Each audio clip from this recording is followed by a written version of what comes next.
Welcome back to Prashant TV. Balkonda మండలంలో వన్నెల్బి గ్రామానికి చెందినటువంటి రైతు బిడ్డ మిట్టపల్లి సుప్రియారెడ్డి అతి చిన్న వయసులో ఎస్ఐ ఉద్యోగం సంపాదించింది. దాని వెనుక ఆ ఉద్యోగం సంపాదించడం వెనుక వాళ్ళ తల్లిదండ్రుల పాత్ర చెప్పుకోదగింది. ఈ విషయాలు మనతో పంచుకోవడానికి మిట్టపల్లి సుప్రియారెడ్డి వాళ్ళ నాన్న ఈరోజు మన స్టూడియోకి వచ్చారు. వారితో మాట్లాడి సుప్రియారెడ్డి యొక్క కష్టం, వాళ్ళ యొక్క ఇంటి నుంచి వాళ్ళు ఇచ్చిన సపోర్ట్ ఏంటనే తెలుసుకునే ప్రయత్నం చేద్దాం. నమస్కారం అండి. నమస్కారం ప్రశాంత్. ఎం సుప్రియ.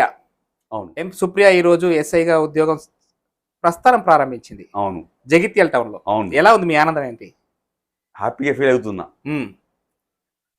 అవుతున్నా, కానీ ఇంకా జీవితం అంటే ఇంకా ఏదో కొద్దిగా కోల్పోయినట్టు. అంటే నాకు యాక్చువల్ ఆ గోల్ కాదు, గ్రూప్ 1 సివిల్స్ నా గోలు, మా పాప కూడా గోల్ అదే.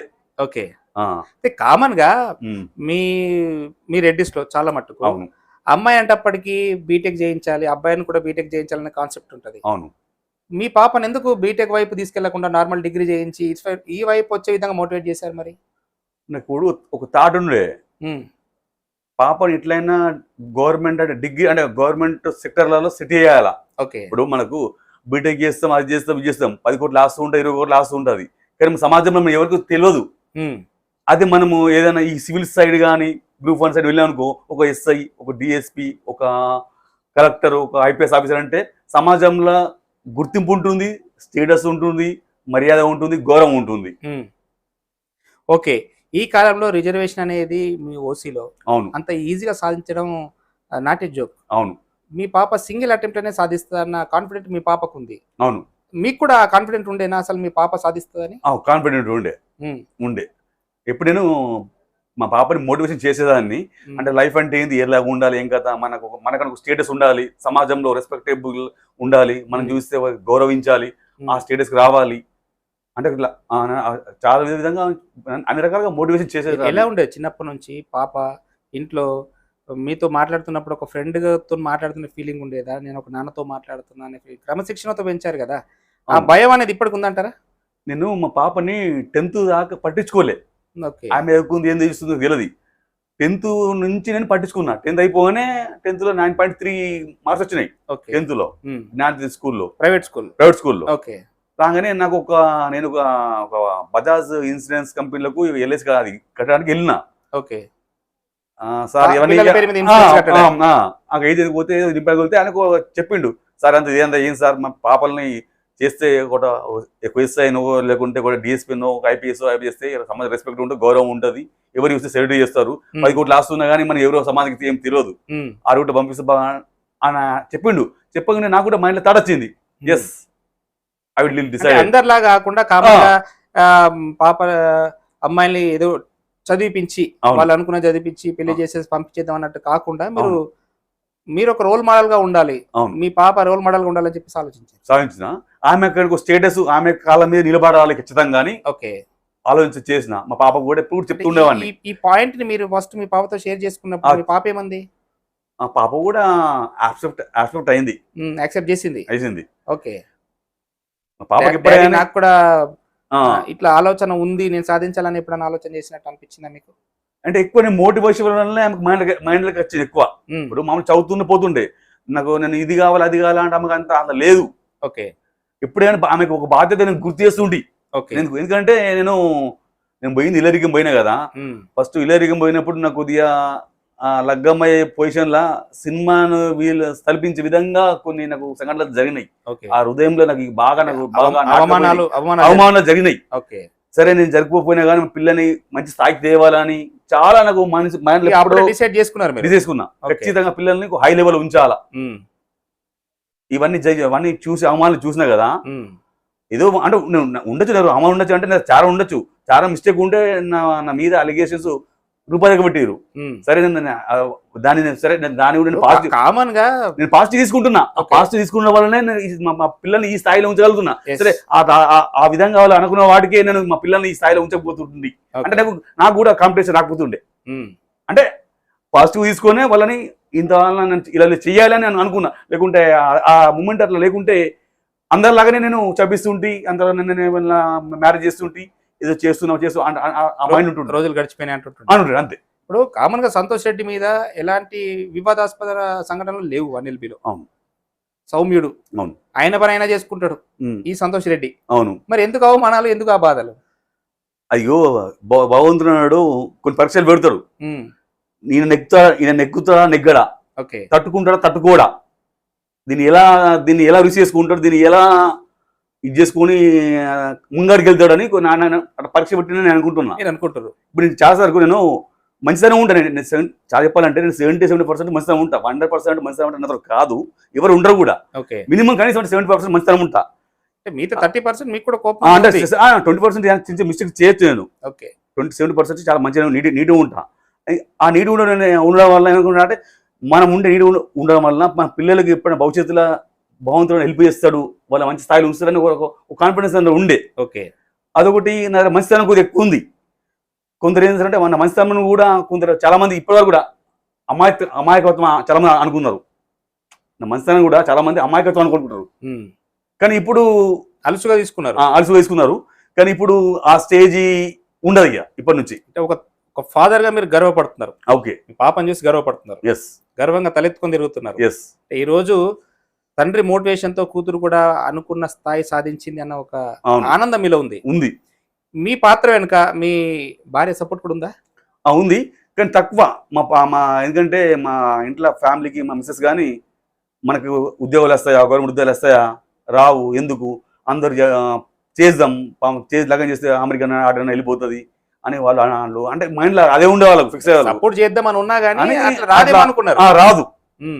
నాకేందంటే ఖచ్చితంగా నా గోల్ ఏంది, నేను కొద్దిగా లగ్గం చేసిన మా పీరియడ్ లో కొద్దిగా జరిగిన అవమానాలతోటి ఖచ్చితంగా ఎలాగైనా సరే ఖచ్చితంగా వీళ్ళని హై లెవెల్ ఉంచాలని నా ఖచ్చితంగా నా మైండ్ ఫిక్స్ అయిపోయినా. ఓకే, ఆ ఫిక్స్ వల్లనే ఇక్కడ దాకా నేను వచ్చిన. ఓకే, అంటే ఇక్కడ వరకు వచ్చినా గానీ మీరు సాటిస్ఫైగా లేరు? ఇంకా లేరు.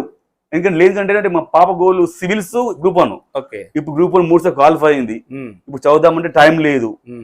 ఇప్పుడు ఎగ్జామ్ రాసినా కానీ రాకపోవచ్చు, ఎందుకంటే ప్రిపరేషన్ లేదు.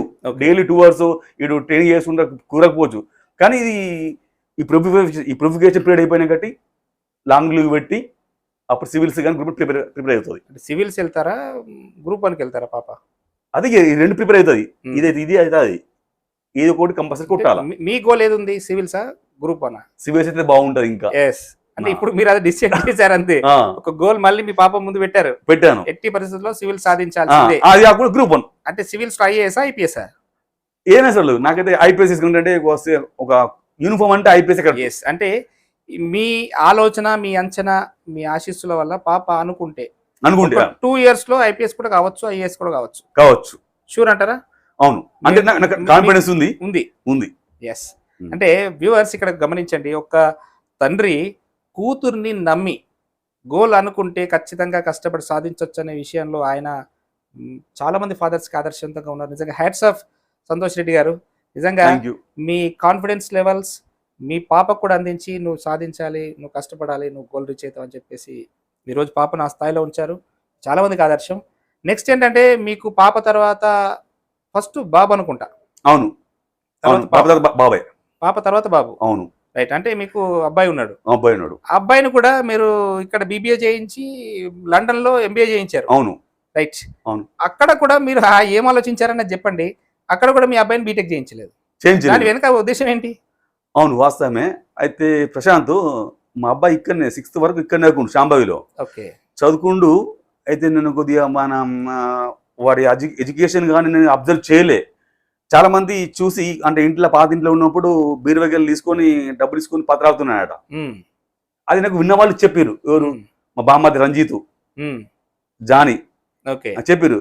బాబా మీరు అట్లనుకున్నా కానీ రోషిత్ గారు పత్రాడుతున్నాడు, 5 రూపాయలు 10 రూపాయలు అని. మీ భయం లేదు అప్పుడు?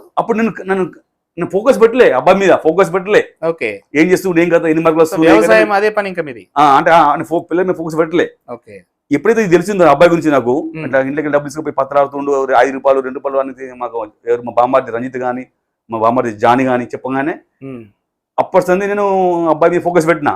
అంటే 7th నుంచి ఇక్కడ తీసుకెళ్ళి జ్ఞాన స్కూల్ వేసిన హాస్టల్లో. ఎవ్రీడే వాడి ఇయర్లీ వాడి ప్రిపరేషన్ అబ్జర్వ్ చేస్తుంది, ప్రోగ్రెస్ రిపోర్టు, బెటర్మెంట్ ఎంత ఉంది ఏం కదా అని. అంటే C నుంచి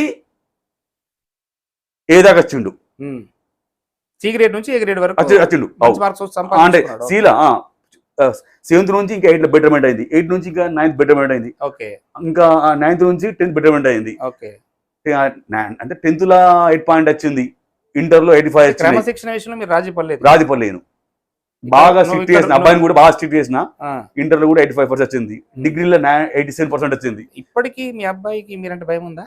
ఆ భయం ఉంది. ఎంబీఏ చేస్తున్నా ఇప్పటికీ మీరంటే భయం ఉంది? భయం ఉంది. ఓకే ఎంబీఏ అయిపోయింది ఆల్రెడీ. వాడు ఏది డిగ్రీ బీబీ అయిపోగానే నేను అమెరికా పోమని చెప్పిన. అయితే అమెరికా కన్సర్నర్ లో పెట్టుకుంటే మాకు 16 years ఎడ్యుకేషన్ కావాలా, 15 years ఎడ్యుకేషన్ వద్దు అంటే వాళ్ళన్నారు. అంటే డిగ్రీ 15 years ఎడ్యుకేషన్ కదా. అవును. అరే జాబ్ సంవత్సరం అయినా వేరే చదువురా, లేకుంటే జాబ్ చెయ్యు, అమెరికా వెళ్ళు అంటే అన్న. ఇన్లేదు డాడీ, నేను సంవత్సరం చెప్పిన నా ఎడ్యుకేషన్ అయిపోతుంది అంట వాడన్నాడు. నేను కూడా మాట చెప్పిన. నాకు చాలా మందిని సలహాలు సూచన తీసుకున్నా, లండన్ పంపిస్తాం ఎడ్యుకేషన్ మంచిగా ఉంటుంది అంటే. పోయిన వాళ్ళు అందరూ ఏమేస్తారంటే లండన్ పోయిన అంతా తిరిగేస్తున్నారు పోయిన వాళ్ళు. అంటే ఎగ్జాంపుల్ మా గంగారెడ్డి కానీ, మా తమ్ముడు అక్కడ దున్కల్ల కానీ, ఇంకా చాలా మంది నన్ను అరుగుల మధుని అడిగిందా, బామ్మర్ది అద్దు లండన్ అద్దు చాలా మంది రిటర్న్ వచ్చి ఉన్నారు అని అనేవారికి నేను ఆలోచించిన. ఏంద్రా ఎంత విషయం ఏంటంటే, లండన్ వెళ్తే కనీసం 1,00,000 మందికి వెళ్తే 10-15,000 మందికి పిఆర్ వస్తుంది. అంటే స్కిల్స్ వీసా ఉంటేనే పిఆర్ వస్తుంది. ఈ మిగతా 80-85 మందికి పిఆర్ రాదు. పిఆర్ రాలంటే నీకు స్కిల్ వర్క్ వీసా ఉంటేనే పిఆర్ వస్తుంది. అదే అబ్బాయి చెప్పిన, నీకు పిఆర్ రాదురా, నువ్వు ఓకు రాబాయి, నీకు నువ్వు అమెరికా పోరా అని చెప్పిన. మన మాటిని లేడు, నీకు కష్టపడతా, నీకు ఖచ్చితంగా స్కిల్ వర్క్ వీసా వేసుకుంటా అన్నాడు. స్కిల్ వర్క్ వేసుకున్నాడు. ఒక డామినస్ కంపెనీలా వాళ్ళు ఆఫర్ చేసారు, అంటే ఏది స్పాన్సర్ చేసారు. ఇది నీకు 5 సంవత్సరాల దాకా నీకు జాబు, 5 సంవత్సరాల జాబ్ కావాలని కంపల్సరీ నీకు 100% పిఆర్ వస్తుంది. పిఆర్ వచ్చినాక 2 years సిటిజన్షిప్ వస్తుంది. ఇక నేను మళ్ళీ మధ్యలో కొద్దిగా సరేలే వాడు కష్టపడి మంచిగా అయినా అనుకున్నా. కొన్ని మధ్యలో కొన్ని విషయాలు చూస్తున్నా, నేను కూడా అమెరికా అన్ని పేపర్ చూస్తున్నా. అమెరికా ఒక్కొక్కరు 50 ఏళ్ళకు 60 ఏళ్ళకు ఈ వారు గ్రీన్ కార్డ్ రాలేట. సరే ఓకే, ఇది చాలా బాగుంది, పిఆర్ వస్తుంది, పిఆర్ వచ్చినాక సిటిజన్షిప్ వస్తున్నది. సిటిజన్షిప్ వచ్చానంటే అక్కడ కూడా కదా, అంటే 8 years లో మొత్తం మొత్తం టోటల్ క్లియర్ అయిపోతుంది. అప్పుడు నేను ఇప్పుడు సాటిస్ఫై అవుతున్నా అడుగుతా. నేను అంటే అబ్బాయి విషయంలో మీరు సాటిస్ఫై అయినా ఇప్పుడైనా. పాప విషయంలో ఉంది ఇంకా? పాప విషయంలో ఒకటే ఓకే, ఏది గ్రూప్ 1 పాపని ఒక ఇంటికి అప్ప చెప్పాలనుకుంటే సుప్రియ ఐపీఎస్ ఆర్ ఐఏఎస్ ఉండాలని మీరు అనుకుంటున్నారు? అని అనుకుంటున్నా. సరే కష్టపడుతుంది, చివరికి మనకు అది ఏమైతే మనకు తెలియదు కానీ కష్టపడుతుంది, మోటివేషన్ చేస్తా, వాళ్ళు కూడా చదువుతుంది. రైట్.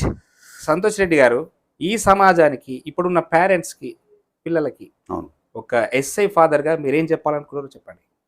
నేనేమన్నా అంటే పిల్లల్ని చదివియాలి, ఫస్ట్ పిల్లల్ని చదివియాలి. ఒకటి, పిల్లలు ఏం చేస్తుర్రు వాళ్ళ మూడు అబ్జర్వేషన్ చేయాలా, వాళ్ళు చదువుతుర్రా లేదా, ఎంత ఇయర్ ఇంప్రూవ్మెంట్ అవుతుందా లేదా, వాళ్ళు ఫోన్లు ఎటు మాట్లాడుతున్నారు, వాళ్ళు క్లాస్కి వెళ్తుర్రా లేదా, వాళ్ళు ఎవరితో చాటింగ్ చేస్తుర్రు, ఎవరితో ఏం మాట్లాడుతుర్రు, ఇవి ఉంటే మాత్రం కష్టం, చదువు కష్టం, నువ్వు గోల్ రీచ్ కావాలి. ఎవరైనా సరే పేరెంట్స్ అబ్జర్వేషన్ ఉండాలి, కంపల్సరీ ఉండాలి. ఓకే, ఉంటేనే వాళ్ళకు మోటివేషన్ చెప్పాలా, మన బతికే విధానం ఎట్లుంటుంది. సరే నువ్వు ఎంజాయ్ చెయ్యు, ఎప్పుడు ఒక స్థాయికి వచ్చినాకటి నీ కాళ్ళ మీద నిలబడ్డం కట్టి అప్పుడు ఎంజాయ్ చెయ్యు, అప్పుడు సెటిల్ అవుతావు, అప్పుడు చెయ్యు. నువ్వు చదివి పెట్టి ఎంజాయ్ చేస్తే నీకు జాబ్ రాదు, నీకేం రాదు, ఆ రోజు మట్టుకే ఎంజాయ్, తర్వాత లైఫ్ లాంగ్ కష్టాలే. మీరు ఇది ఈ సమాజానికి పేరెంట్స్ చెప్పాలనుకుంటున్నాను. అవును, ఫస్ట్ మీరు దీన్ని అబ్జర్వ్ చేస్తుంది అంటే పిల్లల్ని అబ్జర్వేషన్ పెట్టాలా, బట్ ఏం చేస్తుండు, ఏం కథ, క్లాస్కి వెళ్తుండా లేదా, ఎన్ని మార్కులు వస్తున్నాయి, ఈ సంవత్సరం ఎన్ని వచ్చినాయి, ఆ సంవత్సరం ఎన్ని వస్తున్నాయి, అంటే డే ఇంప్రూవ్మెంట్ ఉండాలి, డిస్క్రీజ్ ఉండదు, ఇంక్రీజ్ ఉండాలి. హాస్టల్లో ఉన్న వాళ్ళకి ఓకే, డే స్కాలర్ ఇంటి దగ్గర ఉన్న వాళ్ళని ఎట్లా అబ్జర్వ్ చేస్తారంటారు? డే స్కాలర్ ఉన్న వాళ్ళకి పేరెంట్స్ ఇంట్లో ఉంటారు కదా ప్రశాంత్, అంటే అందరూ కొంచెం చదువుకున్న ఉండొచ్చు, కొంచెం చదువుకున్న ఉండకపోవచ్చు. విషయం చదువుకున్నారు ప్రశాంత్? నేను డిగ్రీ ఫస్ట్ ఇయర్ నేను డిస్కంటిన్యూ. ఓకే, ఇంటర్ వరకే చదువుకున్నారు. నేను కూడా కొద్దిగా నాకు మస్తు ఉండే క్లాస్ ఫేవరెట్ ఉండే. నేను కూడా కొన్ని పరిస్థితులు అనుకూలించలే నాకు, అంటే కొద్దిగా ఆర్థిక పరంగా మీ గోల్స్ ఏదైతే మీరు సాధించకుండా ఉండిపోయినాయి మీ పిల్లల విషయంలో ఫుల్ఫిల్ చేసుకుంటారు. వాస్తవమే. Right. Thank you Santosh Reddy గారు, థ్యాంక్ యూ సో మచ్. ఈ సమాజానికి ఒక బాధ్యత గల పౌరాలని మీరు అందించారు. వ్యూవర్స్, మీరు కూడా పేరెంట్స్ విషయంలో, పిల్లల విషయంలో సంతోష్ రెడ్డి గారు చెప్పిన మాటల విషయంలో మీరు ఏకీభవిస్తున్నారా? ఆ విషయాన్ని కామెంట్ చేయండి. మళ్ళీ కలుద్దాం. Thank you.